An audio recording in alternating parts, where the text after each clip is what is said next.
Sometimes I imagine this moment very clearly. Right now, somewhere far beyond our sky, someone might be looking up at the stars and asking the exact same question I am asking. Are we alone, or have we simply not met yet? I often think about this when the world becomes quiet, when the noise fades and the night sky feels endless. The universe is so large that the idea of life existing only on one small planet feels almost impossible. And this is no longer just a dream or a fantasy. Today it is a serious scientific question. For thousands of years, humans have looked at the sky with wonder. Ancient civilizations told stories about beings who came from above. These stories appeared in different parts of the world, among people who never met and never shared knowledge. Some say these were only myths. Others believe they were early attempts to describe something real, something beyond understanding at the time.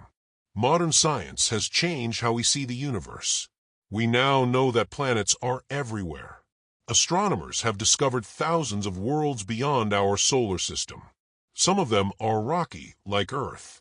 Some are larger, covered in thick clouds.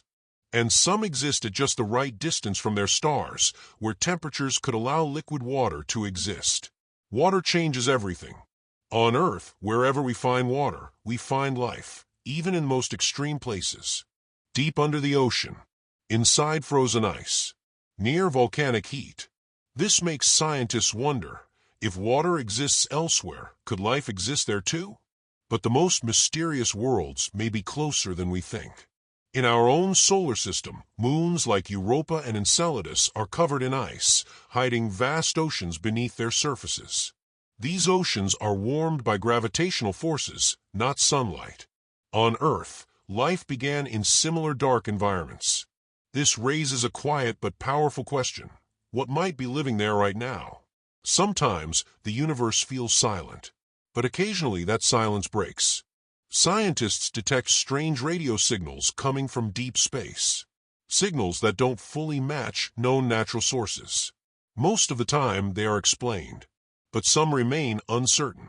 And uncertainty leaves space for imagination and for hope. Our galaxy is just one among billions. Each galaxy contains billions of stars, and many of those stars have planets. The numbers alone suggest that life should not be rare. And yet, we haven't seen clear proof. This contradiction has a name, and it continues to puzzle scientists around the world. I often wonder if the problem is not that life doesn't exist, but that we are searching in the wrong way. What if life doesn't look like us? What if it thinks differently, exists differently, or chooses not to be seen at all? The universe may not be empty. It may simply be waiting. And as we continue to listen, to search, and to learn, one thing becomes clear. The question of whether we are alone is not just about space. It is about who we are and what it means to exist in a universe this vast. Because once we find the answer, whatever it may be, nothing will ever feel the same again. The more we explore the universe, the more it surprises us. There are planets that should not exist, at least not according to what we once believed. For a long time, scientists thought planetary systems would all look similar to ours. A calm star, rocky planets close by, gas giants far away. But the universe had other plans. We discovered worlds orbiting too close to their stars, worlds locked in endless daylight, and others frozen in eternal night. Some of these planets are called super-Earths. They are larger than our planet, but smaller than gas giants. Their gravity is stronger. Their skies may be thicker. If life exists there, it could be very different from anything we know. Taller, stronger, or built in ways we can't yet imagine. There are also planets orbiting red dwarf stars, small, cool suns that live far longer than stars like ours. Many of these planets are tidally locked, with one side always facing the star and the other in permanent darkness. At first, this seemed hostile to life. But recent studies suggest that between light and shadow, in the twilight zone, conditions could be surprisingly stable. This changes how we think about habitability. Life may not need perfect balance. It may adapt to extremes. On Earth, life survives in places once believed impossible, inside rocks beneath ice, and near intense heat. Every discovery expands our definition of what possible truly means. Then there are the ocean worlds. Moons covered in ice, hiding vast seas below. Europa, Enceladus, and others send water and organic particles into space through cracks in their surfaces. These are not theories. These are observations. Something is happening beneath that ice. When scientists detected simple organic molecules in those plumes, it raised an important point. The building blocks of life are not rare. They exist across the universe. If the ingredients are everywhere, perhaps life itself is not unusual either. Yet despite all this, we still haven't seen a clear sign of another civilization. No cities among the stars. No unmistakable messages.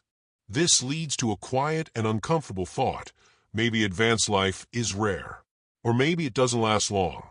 Sometimes I wonder if intelligence carries its own risks. Technology grows fast. Decisions matter. Civilizations may rise and disappear in cosmic moments. If that's true, then timing becomes everything. We might simply be early or very late. Another possibility is more subtle. What if advanced civilizations choose silence? Not out of fear, but out of wisdom. Observing instead of interfering. Listening instead of speaking. As we build better telescopes and smarter instruments, we are learning to read the universe in new ways. Not just through light, but through chemistry, movement, and time. Every discovery feels like a whisper, not an answer. And maybe that's how the universe speaks. Not with noise, but with patience. At some point, the search for life stops being only about looking. It becomes about listening. For decades, scientists have been scanning the sky for signals, patterns that don't belong to stars, planets, or natural cosmic noise. Most of what we hear has simple explanations. Pulsars, solar activity, random interference. But every so often, something appears that doesn't fit perfectly into any category. One signal, detected years ago, lasted only a brief moment. It never repeated. It came from a specific point in space and then vanished. Scientists couldn't fully explain it, and they still can't. It didn't prove anything, but it reminded us how little we truly know. These moments matter because they challenge our confidence. They force us to admit that the universe does not owe us clear answers. Sometimes it only offers questions. As technology improves, our methods become more precise. We no longer search only for messages. We search for signs, tiny changes in light, unusual chemical combinations in distant atmospheres, patterns that suggest something is using energy in a controlled way. This approach feels quieter, more careful, less like calling out into the dark and more like observing from a distance. And maybe that's exactly what is needed. I often think about how young our civilization really is. We have been using radio technology for just over a century, a blink of an eye, on a cosmic scale. If another civilization existed millions of years ago, its signals might have passed Earth long before we were ready to hear them. Timing may be the greatest challenge of all. There's also the possibility that intelligent life does not feel the need to announce itself. On Earth, we are only beginning to understand the impact we have on our own planet. Perhaps more advanced societies choose caution. Perhaps silence is not absence, but intention. When we listen to the universe, we are also listening to ourselves. Our hopes, our fears, our desire to not be alone. The search for life reflects something deeply human, the need for connection. And yet, there is beauty in the quiet, the vastness, the sense that we are part of something far larger than any single world or species. Every night, the sky remains open. Every discovery, no matter how small, brings us closer to understanding our place. The silence does not mean the universe is empty. It may simply mean that we are still learning how to listen. I often wonder what will happen on the day we finally find the answer. Not a rumor, not a strange signal with no explanation, but clear, undeniable proof that life exists beyond Earth. At first, I think the world would grow very quiet. People would stop, even for a moment, and look up.